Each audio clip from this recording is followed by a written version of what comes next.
Hi everyone, I'm Jorisar and this is the battle report for the first Group B match of Apex Season 2's playoffs. We have Meta Athena, who finished their group stage 3-0, tactically picking the only team in the playoffs to finish with a losing record 1-2 in the first group stage in Afreeca Freecs blue.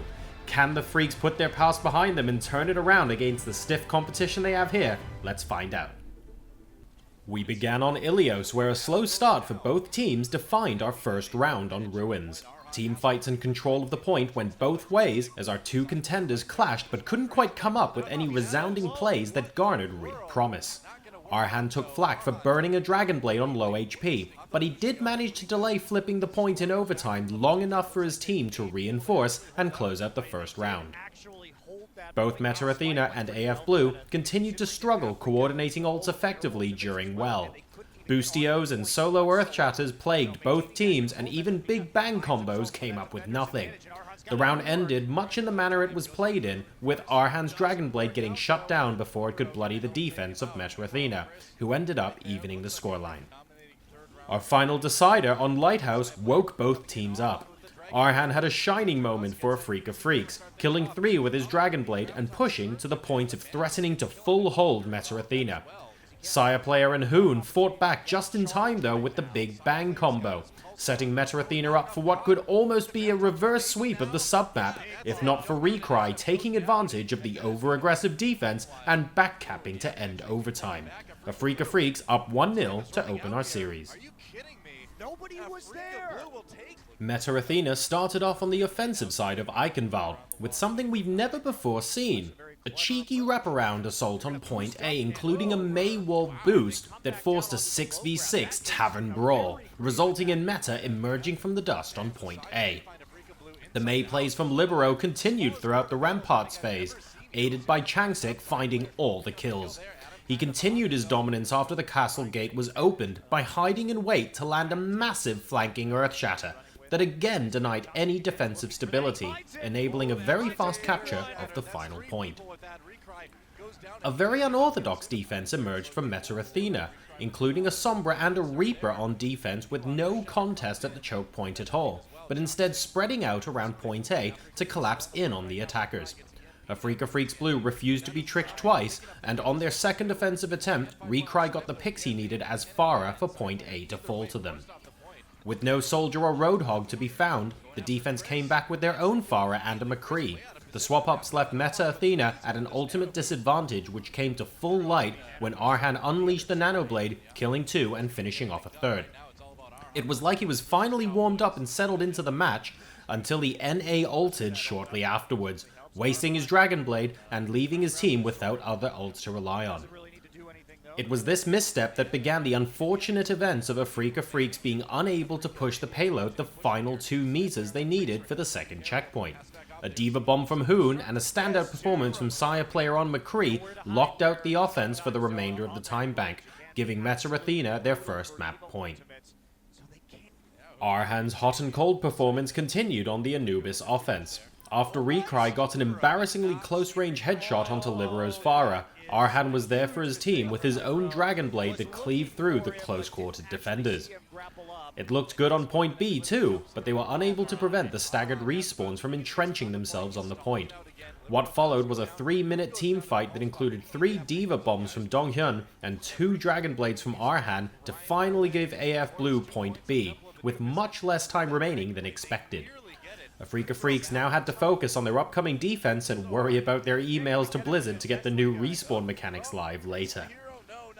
Meta Athena broke out their own Widowmaker for the offensive half, giving Sayaplayer the opportunity to flex his sniper skill. The first shot proved to be the most damaging, picking off Amon on Ana and providing cover fire while the rest of Meta took the point. He capped it off with a second kill on Amon after he respawned to drive the message home. Afreeca Freecs tried to return the favour from the previous round when things began to get rough defending point B. Their own staggered respawn strategy dragged Meta Athena's time bank down to nearly as far as their own, but Libero finished what he started in the team fight. He opened as a Genji with a triple kill Nanoblade, and he finished with a Nanovisor multi-kill.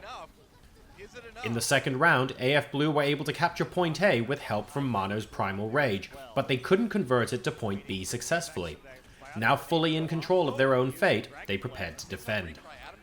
Point A came down to the performances of each team's Genji. They both ulted simultaneously and each picked up a kill, with Libero making the larger impact and rubbing it in by finishing the capture with a kill onto Arhan.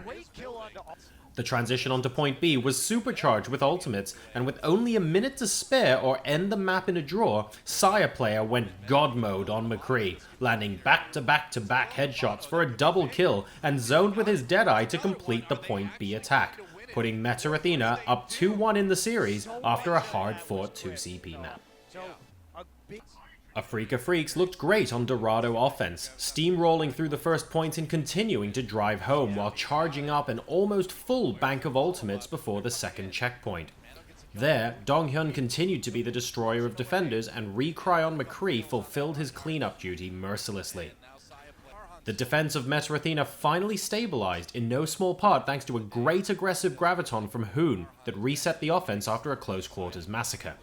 The defense was undaunted at the task of recovering from the payload's previous breakneck speed, and dug their heels in. Failed pushes eventually prompted a comp change from AF Blue, putting Recry on Hanzo to build an ultimate to pair with Donghyun's graviton.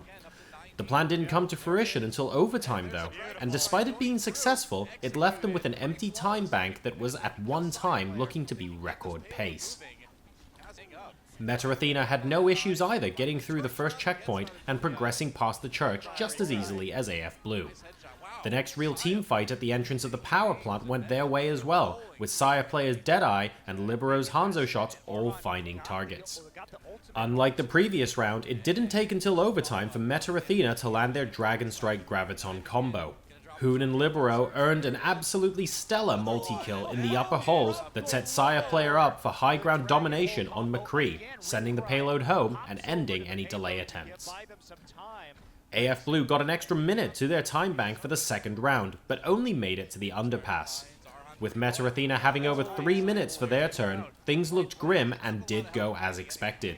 The triple sniper composition from Meta quickly got the early pick it needed, and the defense didn't stand a chance from there, being a man down.